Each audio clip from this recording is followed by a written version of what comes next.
আজকের পর্বে আমরা দেখি এক টান টান উত্তেজনা। মীনাক্ষী দীপালিকে সবার সামনে টেনে এনে এবং কুসুমের গোপন কথা ফাঁস করতে বাধ্য করে।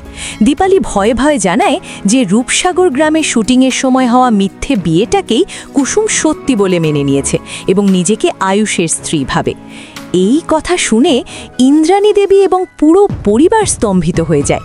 ইন্দ্রাণী দেবী কুসুমের উপর ক্ষিপ্ত হয়ে ওঠেন।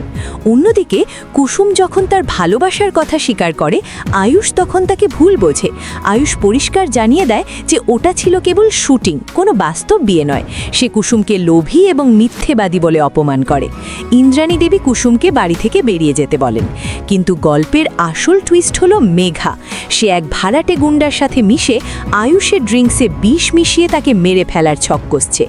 পর্বের শেষে দেখা যায় বাড়ি থেকে অপমানিত হয়ে বেরোনোর পর রাস্তায় কিছু বখাটে ছেলে কুসুমকে আক্রমণ করে, আর ঠিক তখনই আয়ুষ সেখানে উপস্থিত হয়।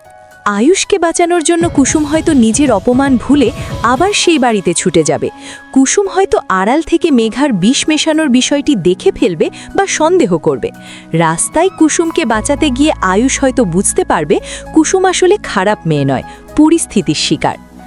বন্ধুরা, কুসুম আর আয়ুষের এই সম্পর্ক কি এখানেই শেষ, নাকি নতুন কোনো মোড় অপেক্ষা করছে? মেঘা কি তার ভয়ানক প্ল্যানে সফল হবে? আপনাদের মতামত কমেন্টে অবশ্যই জানান। বাংলা সিরিয়ালের এমন সব ধামাকা আপডেট সবার আগে পেতে ভিডিওটিতে একটি লাইক দিন এবং আমাদের চ্যানেলটি সাবস্ক্রাইব করে পাশের বেল আইকনটি বাজিয়ে দিন।